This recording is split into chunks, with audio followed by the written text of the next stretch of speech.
Sa inisyatibo at pagsisikap ni Congressman Nograles ay naisulong na ang kauna-unahang pambansang ospital sa lalawigan ng Rizal sa Kamara.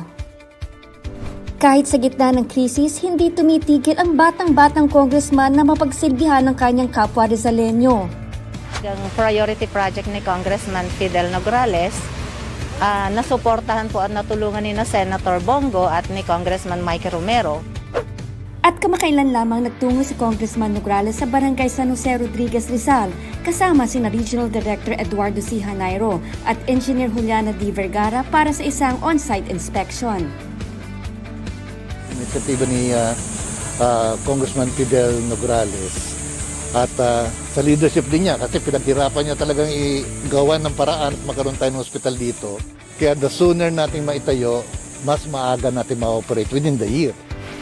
Ang ipinunakalang Level 2 Apex Hospital na merong 2-story facility at 200-bed capacity ay tatawaging Northern Tagalog Regional Hospital at itatayo sa 1 hektarya na lote na binili ng pamahalaang lokal ng Montalban.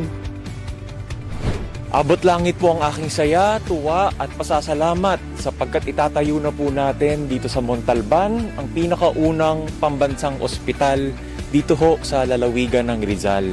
Ito po yung Northern Tagalog Regional Hospital, DOH Level 2 Hospital po ito. Ibig sabihin, mas malawak yung serbisyong medikal na maibibigay ho natin sa ating mga kapuspalad na kababayan at 200-bed capacity.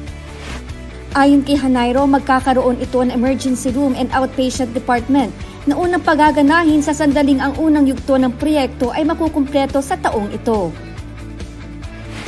Ang nasabing ospital ay may 100 milyong piso na nakalaan ngayong taon para sa inisyal na proyekto. Ayon kay Congressman Nograles, malaking tulong ang maitatayong ospital na may state-of-the-art facilities, lalo na ngayon nakikipaglaban ang bansa sa COVID-19 pandemic. Gipit na gipit ho tayo sa serbisyong medikal, lalong-lalo na po sa mga senior citizens. Naawa ho ako sa kanila sapagkat hindi lang naman po COVID yung kanilang iniisip. Napakalaganap po ngayon ang diabetes, ang dialysis. At tamang-tama po na may mga laboratorio ho tayo dito, pang x-ray, pang testing, para ho matugunan natin yung pangangailangan ng ating mga senior citizens. Ang formal na groundbreaking ceremony ng itatayong ospital ay gaganapin sa April 23, 2021. Sa inisyatibo at sikap ng Nograles, maisasakatuparan na rin ang minimithing ospital. Isang public servant na may gininto ang puso. Para kay Congressman Nograles, mahalaga na maging sa gitna ng krisis ay naipagpapatuloy niya ang paglilingkod at magandang hangarin para sa lalawigan ng Rizal.